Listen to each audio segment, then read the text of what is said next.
So here we are with our basic frame all in. This has been left overnight, the glue is dried hard, and we are ready for our next step, which is fairing the hull.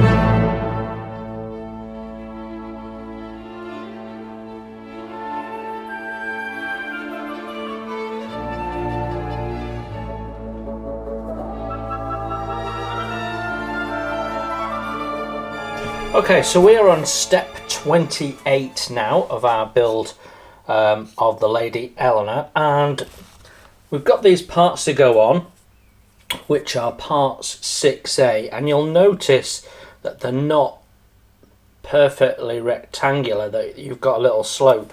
The slope goes under the deck, like so, against bulkhead number 6.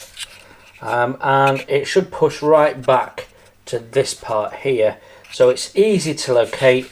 You just put it in and it goes in nice and solid. Now it's shown in the instructions of being installed with a bit of wood glue. For speed I'm going to use medium CA, and then that's going to allow me to start fairing the ends of the hull. We'll talk about that more in a moment because that's the next step. So we're going to glue these in. Make sure that you've got your slope facing up against the deck, because your deck is actually on a slight camber and rising up, and this part has been cut to follow that. So let's get that glued in. So I'm using medium CA, just going to put a small amount on. We don't have to do it with any precision because it's not going to be seen, and we pop that back, push it into place, and that's effectively glued in already. You know, that it's not going anywhere. So there we go. You'll notice I cleaned the tabs up. You don't need to do that, obviously. It was just while I had the barrel sander out, I cleaned any tabs I could see just in case. So that goes in on the other side as well, and these will be used later when we put the template on the top. So exactly the same process, just a little bit of CA, and then it's exactly the same on the other side. I'm doing two sides just for a bit of strength, because CA glue breaks with shear. So if you get force in one direction, CA glue will break, whereas if you've got it bonded in two different directions, it's a lot stronger. So yeah, CA glue can be quite brittle, it's one of its drawbacks, but because we've glued it in two different directions, that'll be a lot stronger. Okay, so I'll do the other side and then I'll come back to you. So in the last beginner's build, we did this with sandpaper and a sanding block. I want to introduce you to some tools that I use for fairing the hull. These are called Permagrit, and they're tungsten carbide grit abrasives in different shapes. I have two sets. I have a fine set and a coarse set. The coarse set is very coarse. The fine set is just a bit too fine. So what I find is we start off with coarse, takes a lot of material out, and then we quickly drop down to fine to finish it off. And you can buy these tools individually. I've bought them in sets.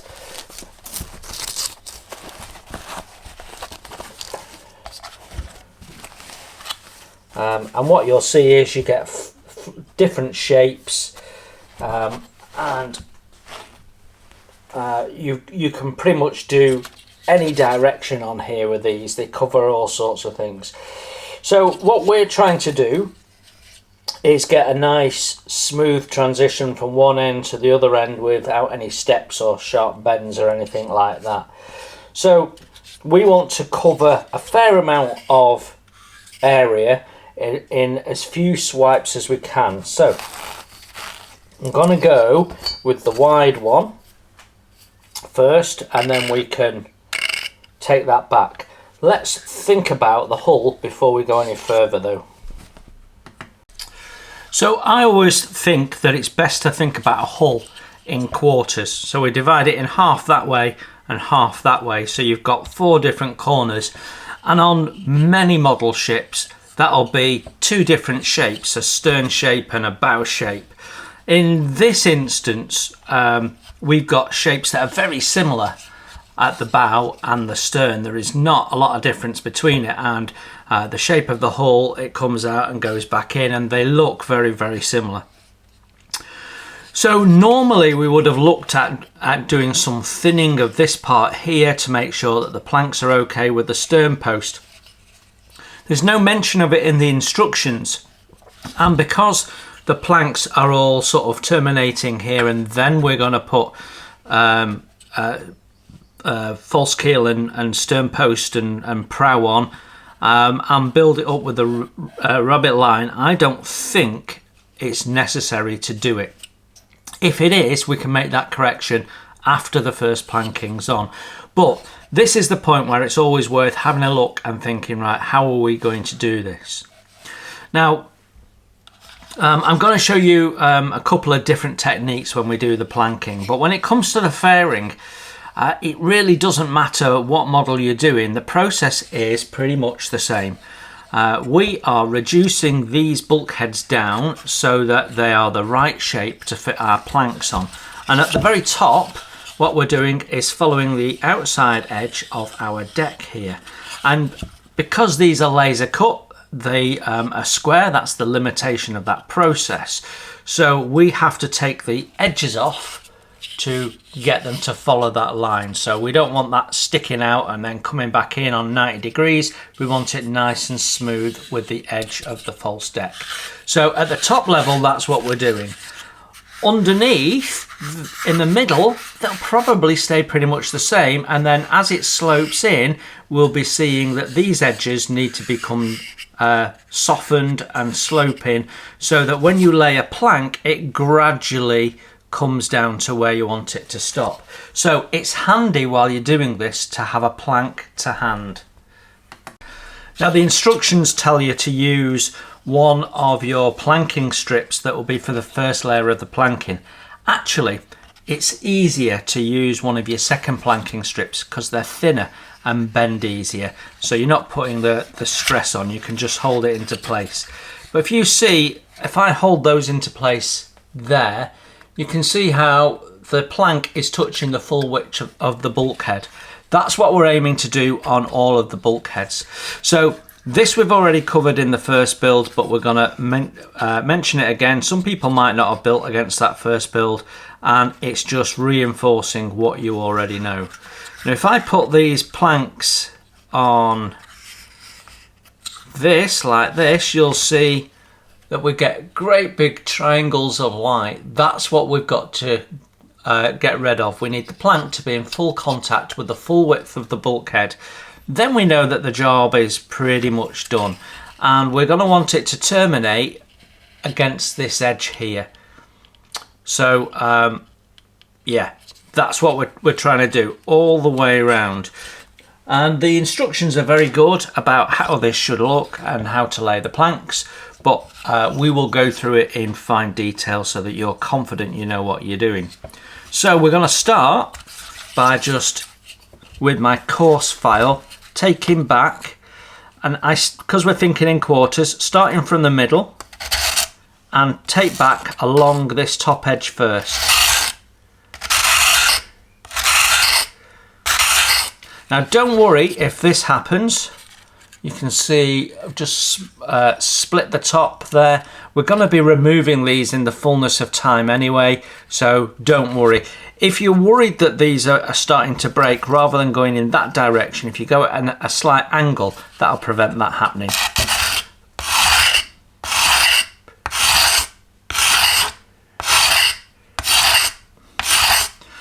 How do you know when you've gone far enough? Well, when you see the laser burn starting to come off the edges here, you know that your abrasive is making contact. But also run your finger over it and you can feel if that edge is touching or not.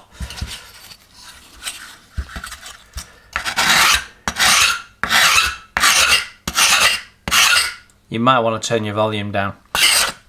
It's a bit squeaky.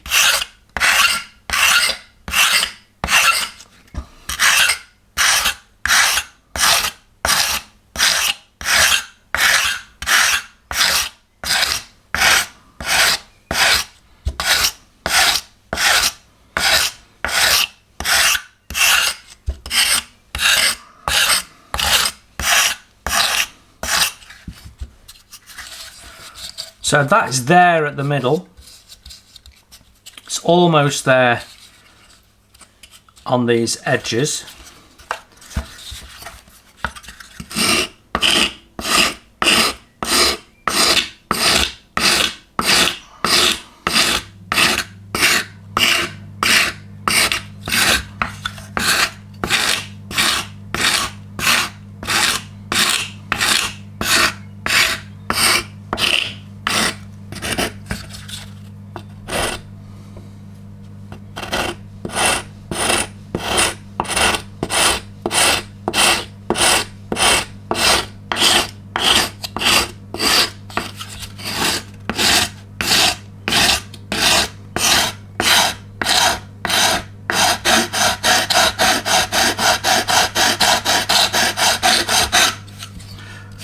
So when we look at this now,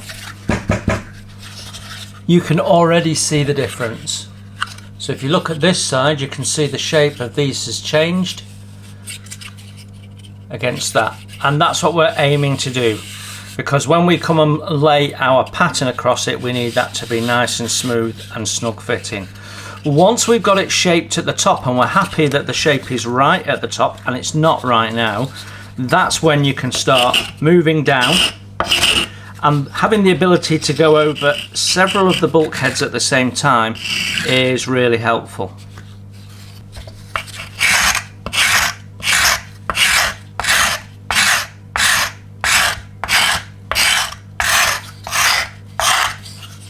Going in different directions is also helpful, because we don't know what directions our planks will go in, and we need it to be smooth all the way around.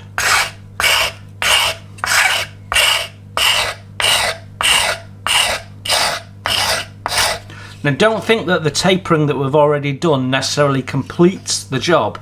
It's just taking a lot of the material out before we get going and speeding this up. The instructions tell you this whole process will take about an hour. It may well take a bit longer.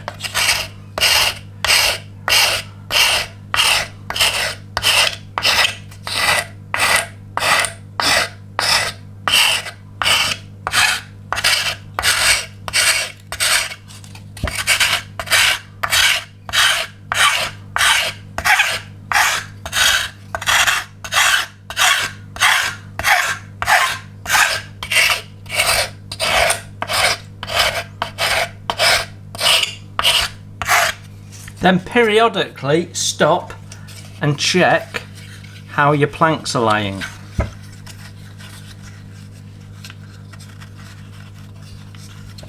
Are they making full contact? You can see that already that's looking a lot better.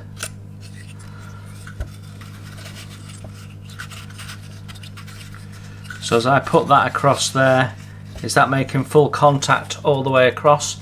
Almost. Now this one looks like it's a little small, but we might catch up with that as we even this out. When you feel like you've taken the bulk of the material out, you can drop down to finer grits of sandpaper, but I would think about an 80 grit or maybe slightly coarser might do the job for you.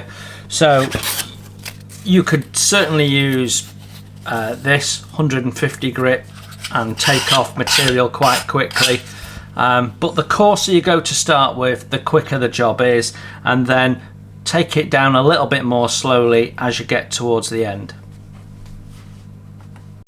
Now I find a round or a semi-round shape can be really handy for these fronts where you're trying to get a shape and sand small areas and graduate them. So without tools like this, how do you do that? Well, a little bit of sandpaper glued to a dowel so that you have something that looks like that works really, really well, because you can go in then and do localized sanding. And when you've got things like the period ships with sloping hulls and stuff, they can be really helpful.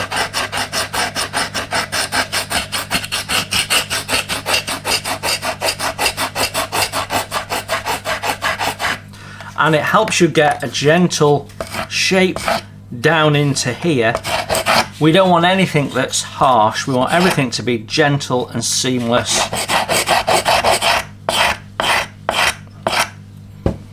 And that's all there is to it. So we sand it until the strip fits nicely in any direction, in any position on the hull.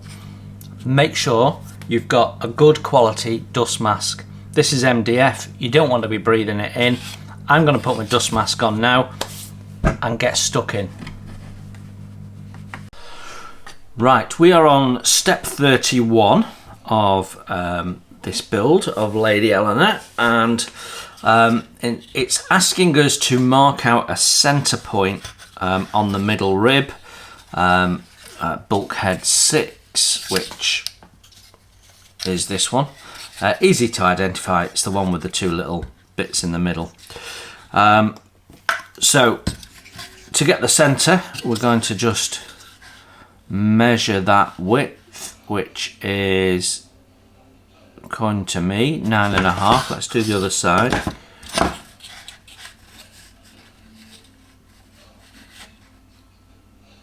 Yeah, 9.5. The bulkhead width is actually 4, so we just need to find 2 millimeters in. So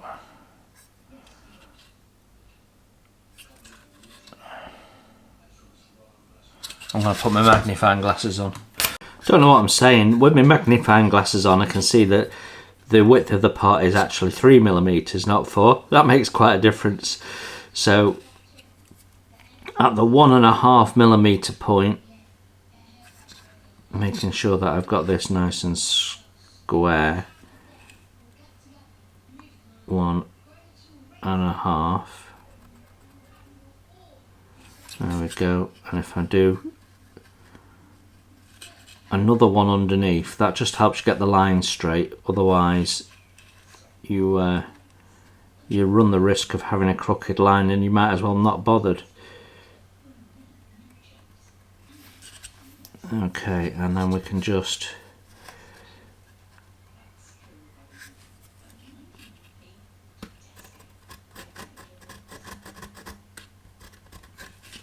now they do show you on the instructions you drawing this up and over and what have you. I can't do that because mine have sprayed out with me using a coarse file, but you're going to line one up to that edge, so it doesn't really matter. You don't really need to be able to see it top down, I don't think. So let's just do the other one. So 1.5.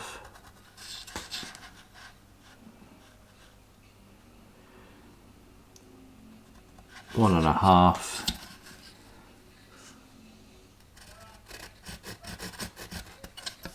There we go. Right, so that gets us to step 32 and cutting out the parts.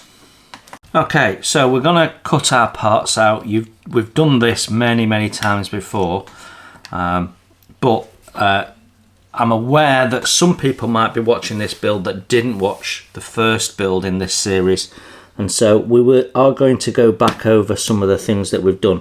So I'm using, well, this is a Stanley branded one, commonly known as a Stanley knife because I think they invented it, but a nice thick sturdy blade. Don't be using a little craft knife or something like that. You're much more likely to slip and damage your part, or even worse, damage you. So it does tell us on these parts which is the rear and which is the front. So we'll just cut through the tabs very gently. I think I've missed one there.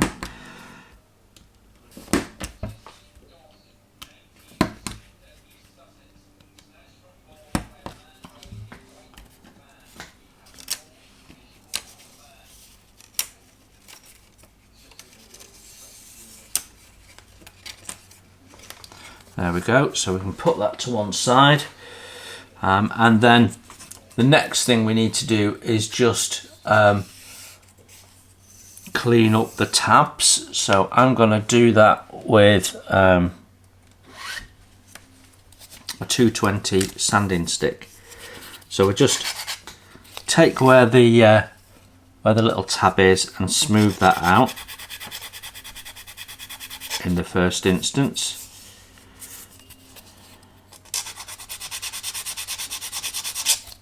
Like so. So run your finger over it so that you know it's nice and flush. There we go. Now the instructions tell you to do it with a knife. If you do it with a knife, you've got a possibility of cutting a chunk out, and I think that's an unnecessary risk, so just do it with a sanding stick or a bit of sandpaper.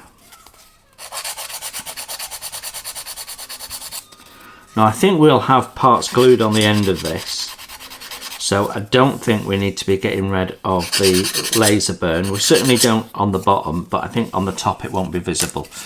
So the instructions tell you to get one side out, but for speed I'm doing both.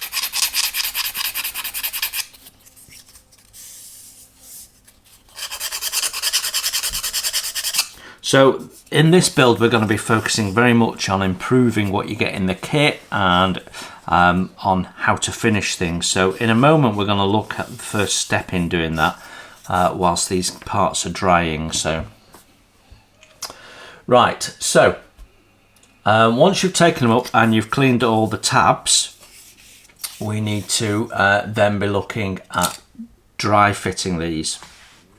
So as per the instructions, we haven't got enough give in these parts, even though they're flexible, to get these to form correctly.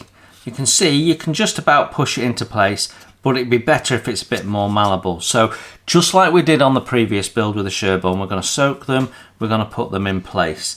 So let's get these in the soak. Now the instructions say use warm water. I'm actually using cold water. It just means that I'll have to soak them maybe slightly longer. So what you could do is part fill a tub with some cold water, boil the kettle, pour the kettle in so that you've got water that's not boiling hot. We're going to immerse the parts in the water, like so. I'm just doing one side at a time. So when I take this side out for fitting, I'll put the other set in, and I'm just going to put my lid on so that we don't have any accidents. Okay, so on step 35, it talks about using a matty clamps to hold your template in place at the bottom edge of the bulkhead while you've got it clamped on the top of the bulkhead. So I'm going to show you how to make them and save yourself a load of money, because the matty clamps aren't cheap and they basically are the same idea as this. So I don't know who came up with this idea, but lots of wooden ship modelers have been using these for many years. So basically, to make one, you need to get these mini bulldog clips. Now be careful, because some of them have a shorter handle than others. You want one with a nice long handle, and you'll see why in a minute. So do shop around, but you can get these in stationery shops, craft shops. In the UK, Hobbycraft will have them, for example. but stationery shops will have them, and they're not expensive. You get them in bags of 10, 20, 50. So what we're going to do is we're going to take the handle out of one side of one of them, so that we have our handle separate, and then we open up another clip and push the handle into the bottom of the clip, close the clip, and there you've made it. And how it works is exactly like the Amati clamp in the picture. You clamp it on and that bit holds your your part against the bulkhead. So you will make 2 clamps out of every 3 clips. So if I take this handle out of here, plop it in here, you'll see you can discard that and you've got 2 clips, and you can see I've got quite a few of them. I've used them many times before. Now, like I say, be careful, because I've got these and you can't do it with these because the handle is shorter. If you look at the difference in the length of the handle, that's not long enough to actually go in there. So do make sure you've got a longer handle. These are quite handy in their own right. You can clip things on and what have you, so they're quite good for holding the top rail on and things like that. So I do have a little set of them in there, but I keep these ready made up. I don't reassemble them or anything like that. They're just always there ready to go, and like I say, a lot cheaper than buying the Amati ones, and does exactly the same thing. In fact, it's probably where Amati got the idea. So I've got my clamps, my parts have been soaking in water for a while. Let's have a go at fitting them. So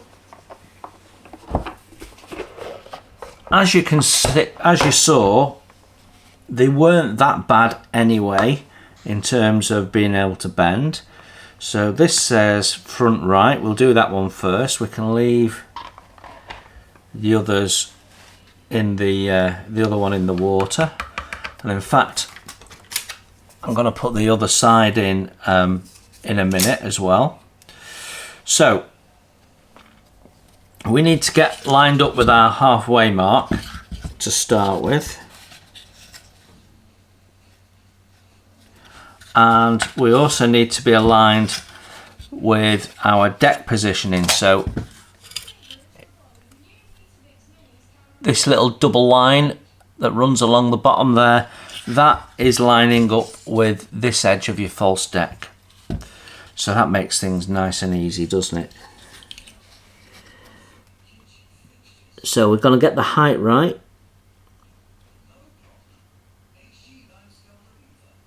And get this lined up at the halfway point.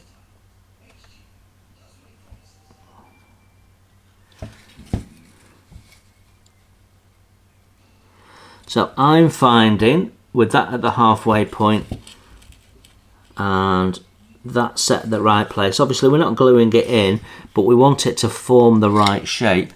I'm finding that that is sitting just under the top height of the bulkhead for me. So on this, yeah, so you can see there's about 1 millimetre of bulkhead protruding at the top there. Now that next one's lined up, so I'll put a clamp on that one, and then we can put not that one, our little homemade clip on, and put one on there as well. Push that down, you can see how that's holding that into place now.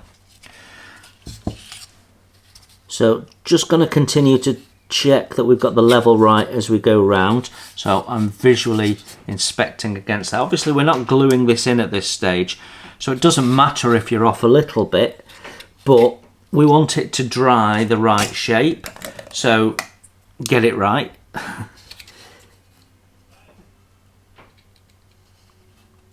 There we go.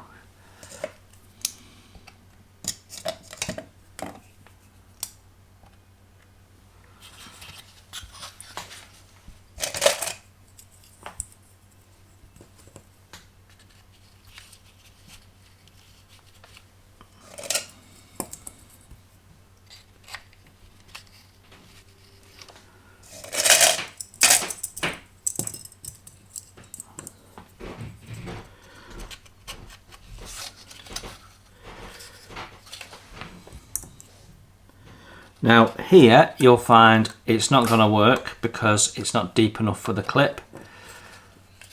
So on this front one here, you're just going to have to leave it, but actually it's in contact, so I have no issue with that. That's all good. So we'll put the other one on. So we'll just have to take that other clip off while we do that. And then when it's dry, we can do the other side. So I'll probably leave, because I don't want the wood to swell too much, I'll probably leave the other side for a couple of minutes. So we can line that up now, just lock that into place, put our clip back on and our bulldog clip back on. Just going to check the alignment on the inside, and then it's exactly the same process as we've just done. So I don't need to show you that. I will do the rest of this off camera because you know what we're doing now. Just make sure that your end is making contact. For me, this is sticking out a little bit and not forming the right shape. So make sure you clamp the end down so that it's in full contact. It's not the easiest thing to do because of the shape, but there we go. Get a clamp on it to make sure that that is as close as possible to that edge. Obviously you'll be able to force it in a little bit when you glue it, but we really want this to just fit together and not be having to force things when it's dry. So as I've said, one of the key themes of this build is going to be improving the finish, focusing on finish and making the model your own. And the first area we can look at is the blocks that are supplied in the kit. Now the blocks that are supplied in the kit, there's nothing wrong with them at all. They are good quality blocks compared to some I've come across over the years. But we can improve on them. So I'm going to show you how we're going to do that and why we want to do that. So this is the block that's supplied in the kit. This is one of the double blocks. We've got 3 different types in the kit. And as you can see, what you've got is a block with that's fairly square. It's got rounded corners, and then you've got the holes in for the rope, and you've got a few lines grooved in for tying it on. Now you can buy machined blocks which look very authentic. So there you go.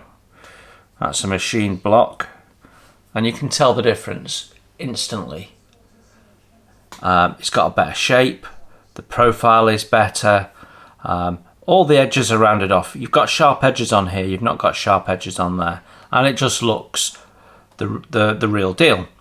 There is a way of getting that to look a bit more like that without having to spend the extra money on buying these blocks, which are fairly pricey one way or another.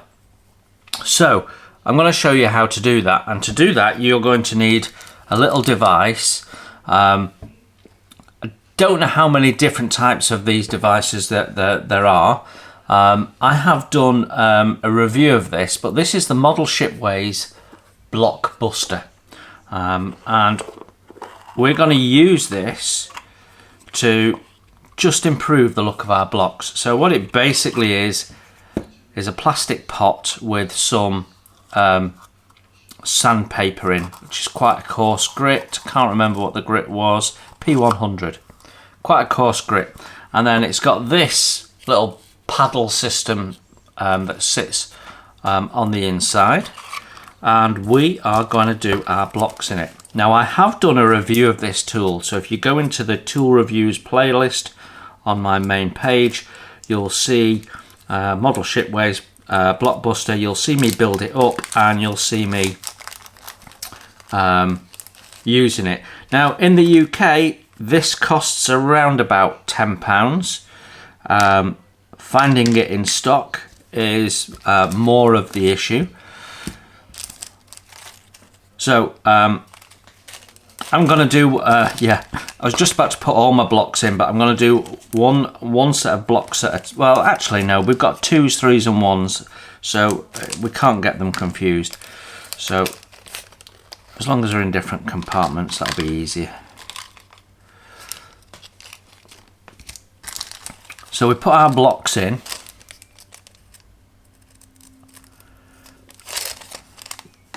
With our blocks in, we now put the lid on, screw that down, and we attach it to our power tool.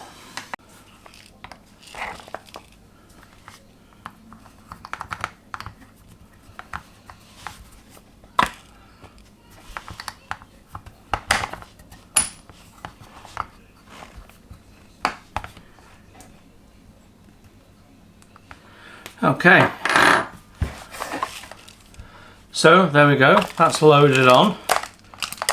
All we've got to do now is give it a spin. So we need to hold the base, otherwise the whole thing might spin and we want to spin the flapper.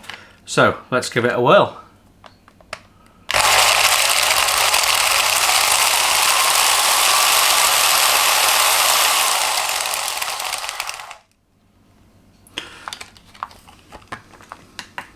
So there you go, you can see how the edges of the blocks have been rounded off and sanded off, and if you look at them side on, you can see the profile has changed a little bit. It's basically all the sharp edges have been rounded off, and as you look at the blocks you can see it's paler where it's been sanded, and the longer you leave it in there the more sanded it'll be, but you know, you could leave it in there too long if you're not careful. So basically what happens is they bump around in there and then bump off the abrasive, and it just takes little bits of them off. So I'm actually going to do these for a little longer, just a couple of spins more, and then we're ready for the next step in improving the look of these blocks. So the next stage is to just colour them a little bit. So I've put a little bit of water-based wood dye and mixed it with water. It's probably 70-80% water. So just put a few drops in the water. Put the water in first, then put the dye in. I'm just going to put the lid on. There we go, and give it a little agitate, very gently.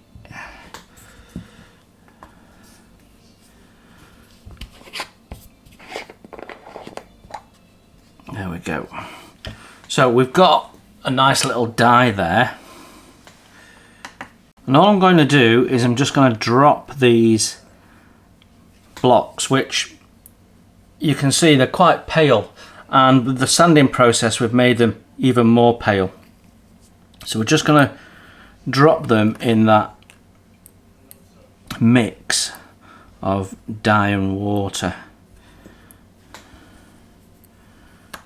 So plopping them all in.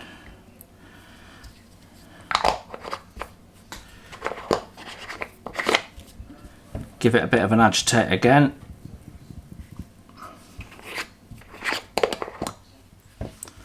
There we go, and you can see they're already starting to take on a bit of colour.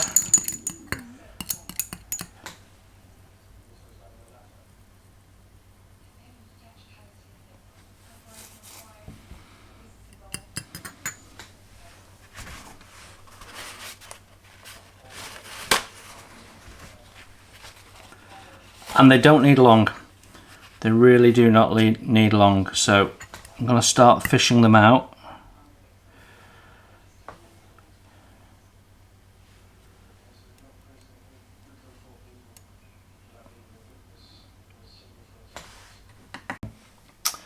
So here you can see the process finished. The blocks have dried, and I hope you'll agree that we have improved the look of these.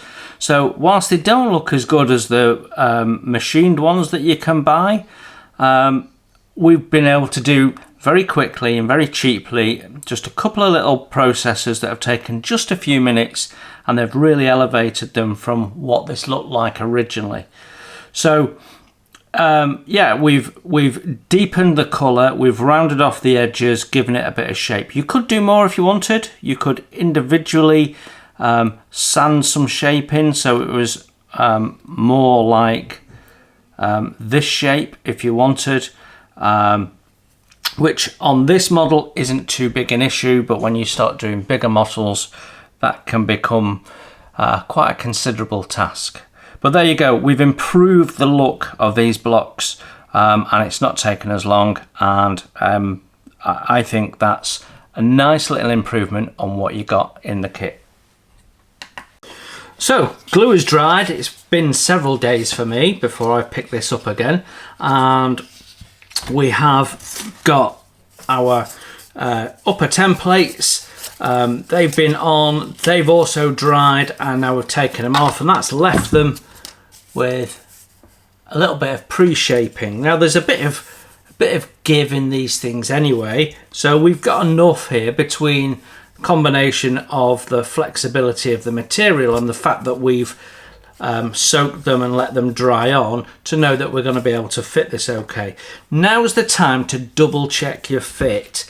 So just bring them up and put them on and make sure that all the way around they're going to be touching your false deck.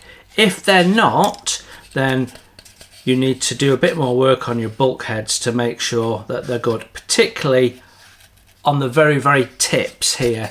This is the bit that's most easy to not get right, and you need to make sure that you've got that nicely thinned down, as you can see, so that the planks are coming to a nice point. Now you've got a different shape at the stern than you do at the bow, as you would expect, but if you've not got it quite right, don't worry too much. You can correct that when you've done the first planking. So what we're going to do now is we're going to prepare for gluing these on. So this is the right rear one. So if I get this and place it on, so roughly get it in the halfway point. Roughly the top is level with these. Now you can see some of these have broken over, but that'll do for the purposes of what we're doing. We're just going to mark out with a pencil the bottom position of this little template we're putting on, because that's going to help us ensure that we only put glue on the area that we want to stick this to.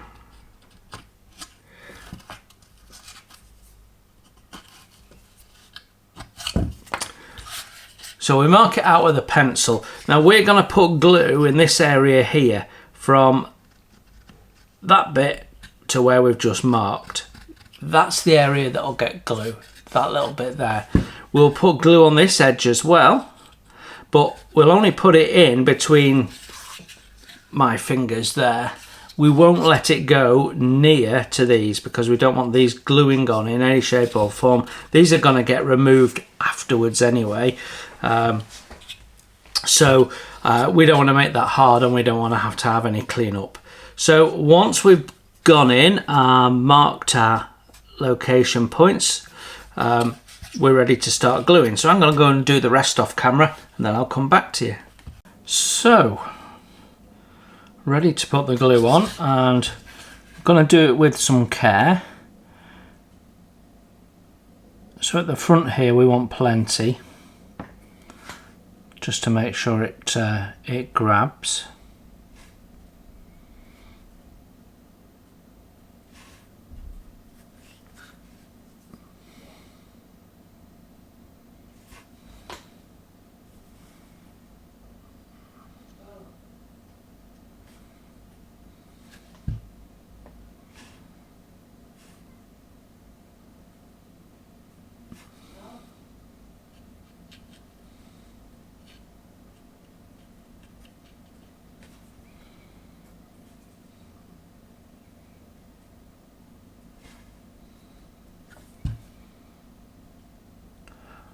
So we're not going to do the full length, we're just going to do this quarter section up to the halfway line that we drew.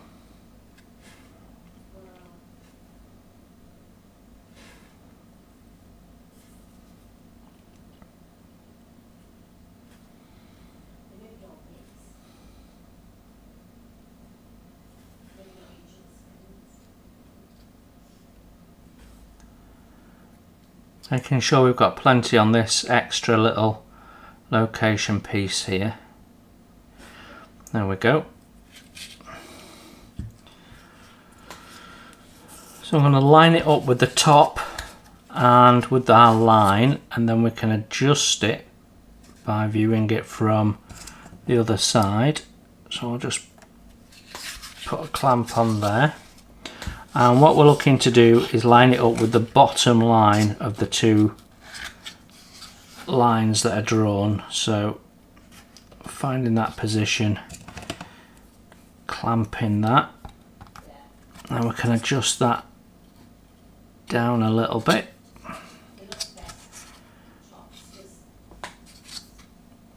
That seems to be right.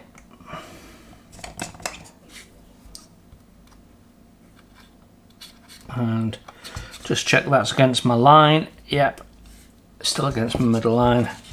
So now we can move forward. Now it's wanting to dip, so I'm just going to lift it up a little bit.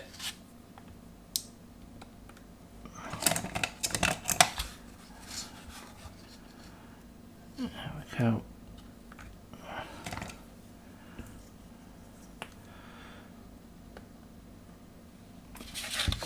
So here we've got a free end, and that isn't holding together very well.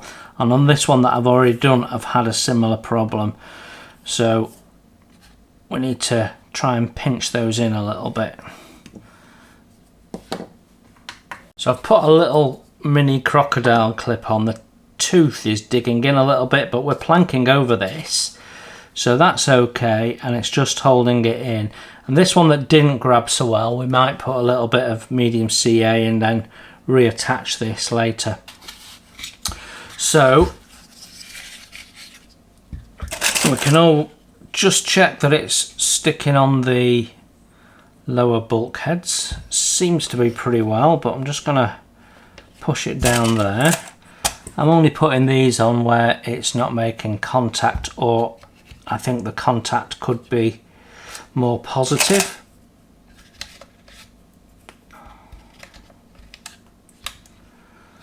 There we go. Right, so now we can get the glue on for the other half. I've got enough clamps to do both, so that's not a problem.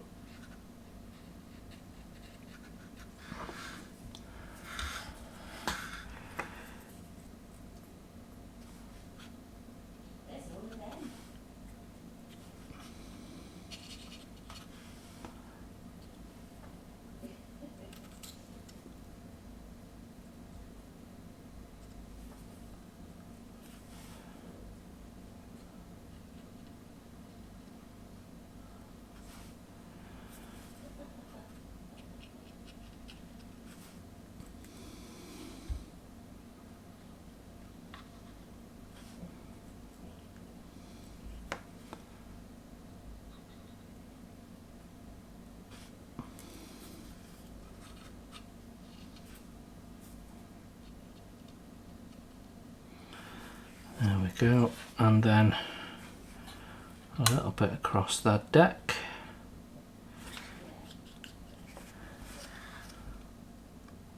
And making sure we've got some into that little cutout space there. Okay, so get the glue out of the way, and that should help automatically line up now. So again, turn it around so I can see the deck line.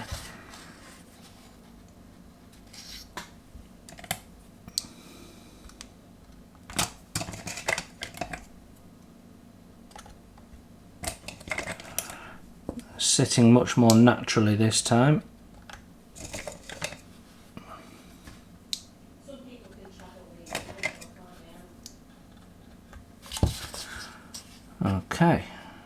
that's grabbing quite nicely, although I am going to also put, well, on the first time I did it I was able to put a clip in, but now they're so close together I can't.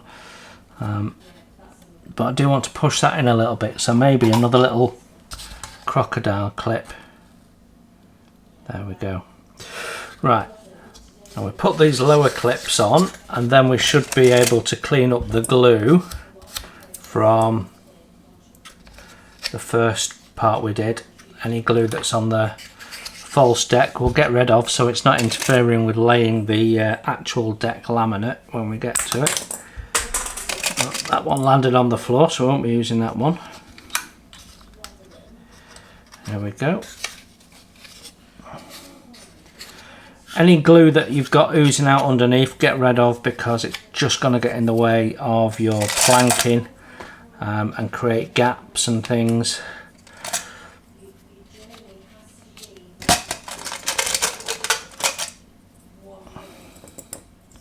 Okay, there we go. So I'm just going to work around one clamp at a time and just get rid of any glue that's sitting at deck level.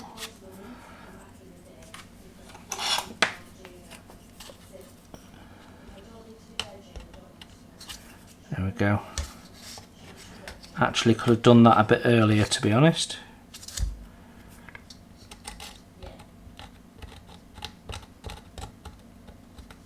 Get rid of it all because it's just going to cause interference and we don't want that.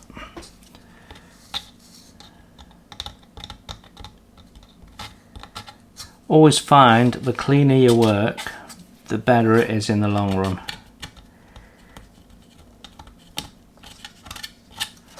You can go around with a little bit of sandpaper or a file if you need to, but if you clean the glue out now, you don't have to do that, so that's one job less. It gets you to all the other fun bits quicker, doesn't it?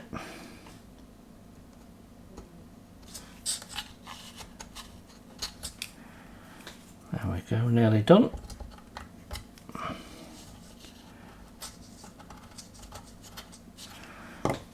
And I should be able to do that pretty much straight away now on the other side. There. It's a little easier because the glue's not quite as set.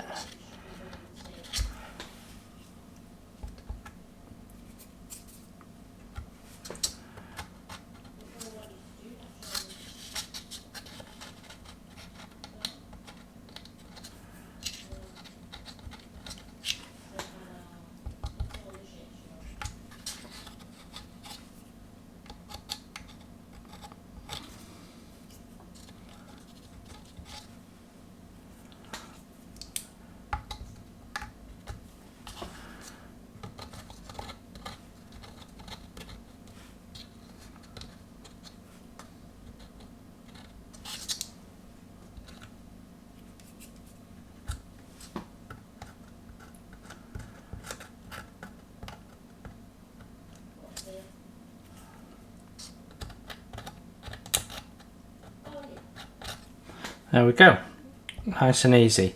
So we just need to leave that to dry for a bit, and then I guess we'll be on to planking. Okay, we are now ready to start the first layer of planking, and we're going to do one or two things differently than we did on the previous build on the Sherborne. And that'll largely be shown in the second planking. What I want to do is to show you how to go about the planking to make it have a more authentic feel if you choose to varnish this and not paint it, so that you can see all the wood planking and how to do a good job of it. But for the first planking, we can largely do as per the instructions and just plonk the planks on and taper them as the planks dictate.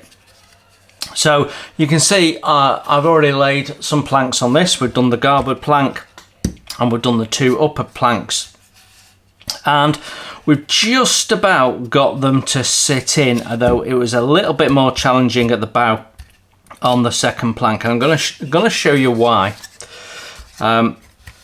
So if we put this plank across here like so, you can see it fits really quite nicely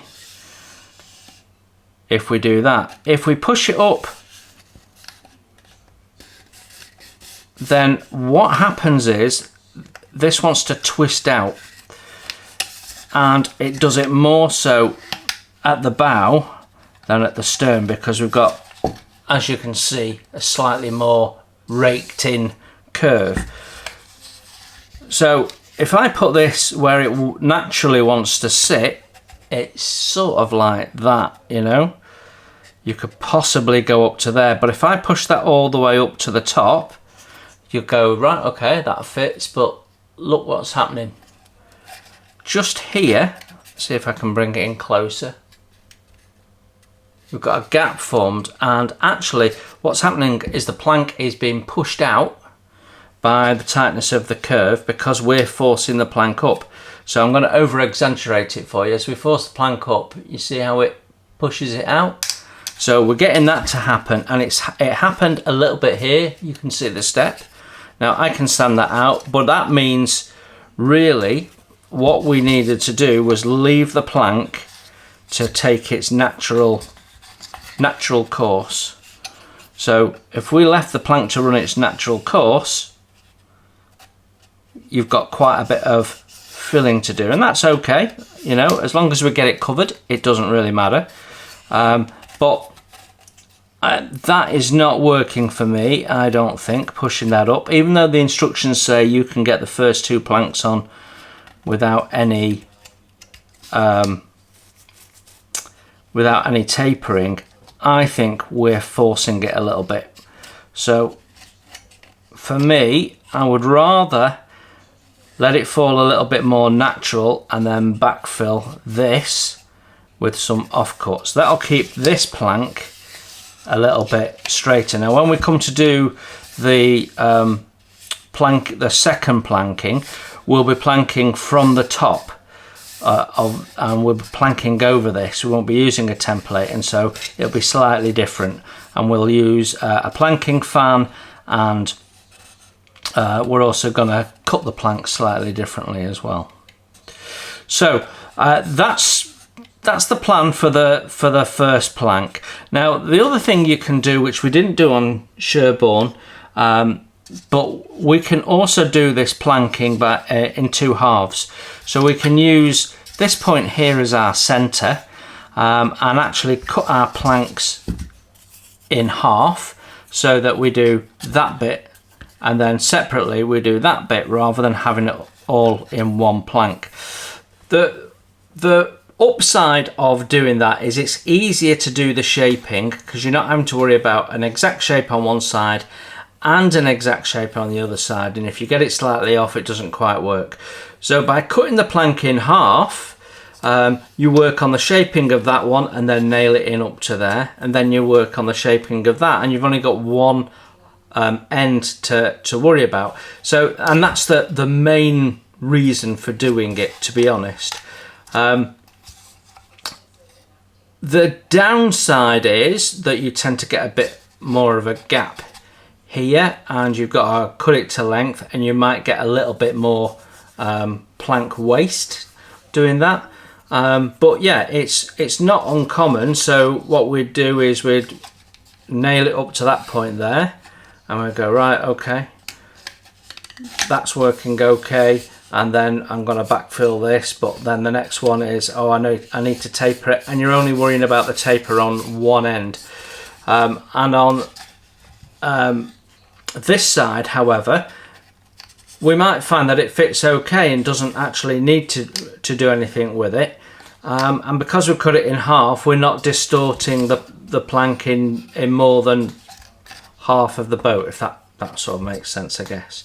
So I'm going to show you how to do that. So what we're going to do, but not until we need to. So this first plank, I'm just going to let that fall naturally. We're going to push it up as much as we can without it being bulged out. So that's about there like that, and then we can backfill that, a little bit later on when we've got more planks on. Now, when you look at the instruction manual, you can see that something different is happening. So in the instruction manual, they're able to get the planks to follow the line of this.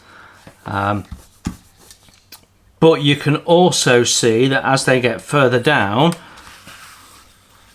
they've got all sorts of different shapes. So they've got this lozenge shape here. So don't worry about what shape is being dictated by your model, as long as we get the whole thing planked so that we can sand it smooth ready for the second planking. It doesn't really matter. So just do whatever feels natural for those planks. And interestingly, you can see they have the same little marks as I have, and that comes from clamping this while it's damp. So yeah, so on here it's worked out for me. Second plank was a little bit more difficult, but it has worked, but it won't work on the third plank. When we come to do this third plank here, you can see it's naturally wanting to pull away, and I'm quite happy to put steelers and droppers in to accommodate that, and it seems to be more so at the bow than the stern. So I don't want to do more than 2 planks on one side, so I'm going to do my 2 planks and my garboard plank on this side, and then I can come back to this side and do another couple and so on. So this shouldn't take too long. I will show you some of it, and anything interesting or particularly different to what we saw in the Sherborne, I'll come and show you. Now one last thing to say is you've got an outward curve here, which means you might want to chamfer your planks. You don't have to, because we're going to be heavily sanding this, but if you do, not only is it good practice and what have you, but if you do, you'll probably find you've got less sanding to do as well. So yeah, so let's crack on. I'm going to start by just seeing where I think this plank's going to lie. So I can get that one up there. So I think we're good.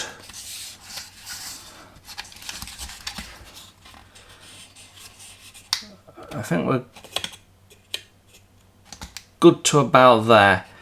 So if I hold that there like so, I can now just get a pencil and mark out where this plank's lying, and that's going to give me an indicator of where to put the glue.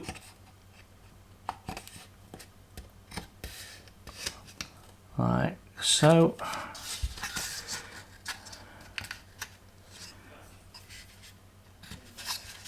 And then I'm going to do a little pencil mark to mark the position of the plank, which we always do to keep our bearings. And now we're just going to look at how this plank's going to come down.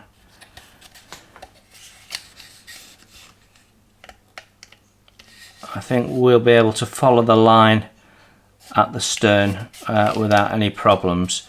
So it's just this little bit at the front here. Right, let me get some glue. So we're using the little brass nails, part F2, and I'm using my Amati pin pusher this time.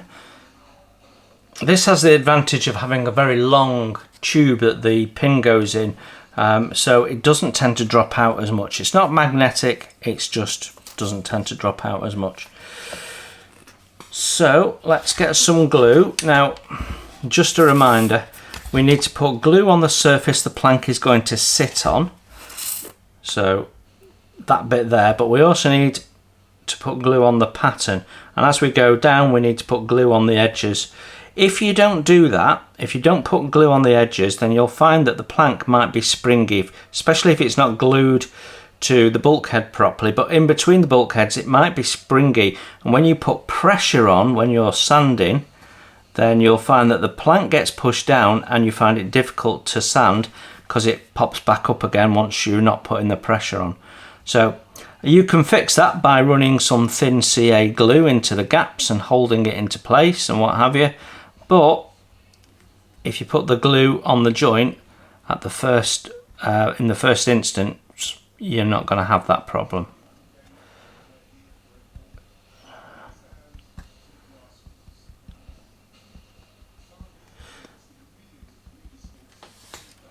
Okay, so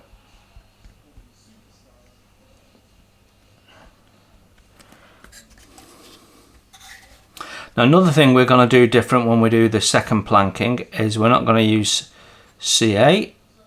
We're going to use wood glue, because a number of my members were asking about how to do it without using CA. So we're going to work on show you how to work on doing that. So there we go, that's the point where we depart. Right, I think that will do. So put my lid on because I have a tendency to forget. Okay, I'm going to line up my location mark with my centre line, which is created by the two parts. And as always, we're going to put the centre pin in first, like so. And then, I don't know that you have to do it this way, but I think it's good practice. So we push the plank up and push it down so we know it's nice and flat and even and not bulging anywhere. And we put our pin in the first bulkhead along, and then we do the first bulkhead along in the other direction. So we're evenly putting out the planking strip. So you could nail all the way down one side and nail all the way down the other. I don't think it makes a lot of difference, but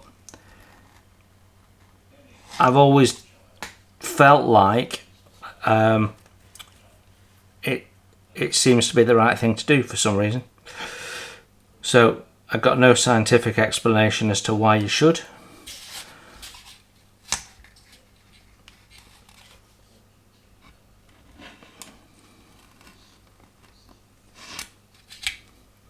There we go, that's going down nicely. So pushing it up, making sure it's not bulging so it's nice and tight.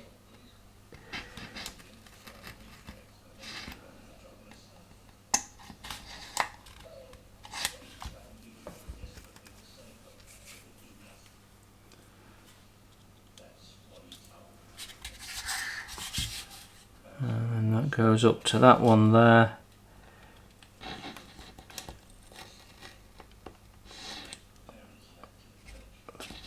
Drive that in a little further.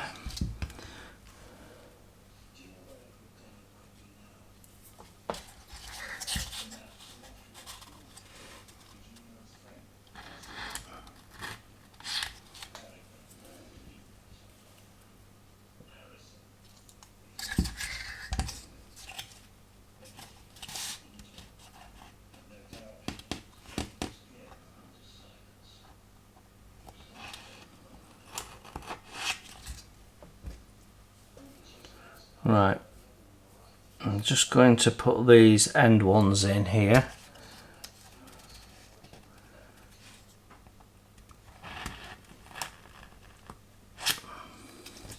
Sometimes they can be a little bit harder to push in when you're on these thick bits of former.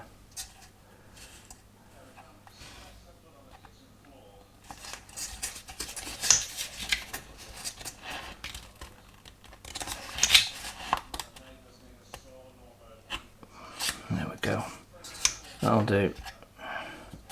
So that's in contact all the way at the end, so that's nice, happy with that.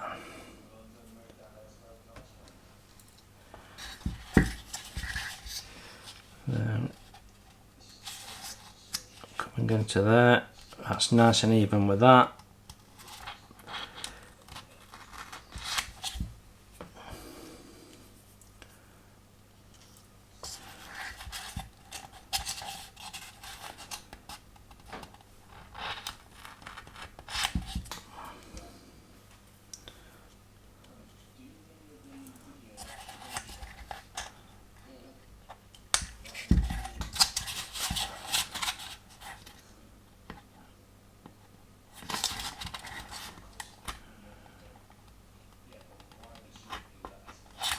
There we go. So one of the things that we need to do before we plank onto the other side is just trim these off so they don't get in the way. And just like we did in the last build, we're wiping any excess glue off so that it's not in the way of putting the next plank on. Not so worried about this upper surface because it's getting a sand, and this glue is nice and easy to sand.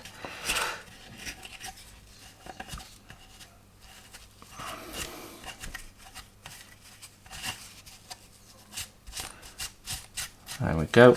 But I always think if you just go over where the glue's oozing out, you're pushing it back into the gap and it's sort of acting like a filler or a strengthener or something like that.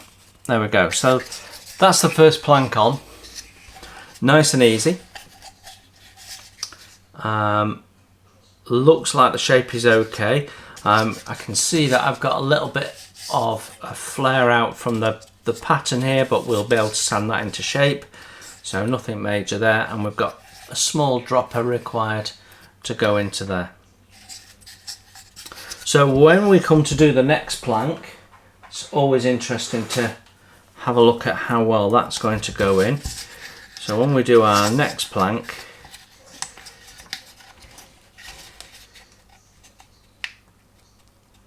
yeah, we are gonna want to taper at the bow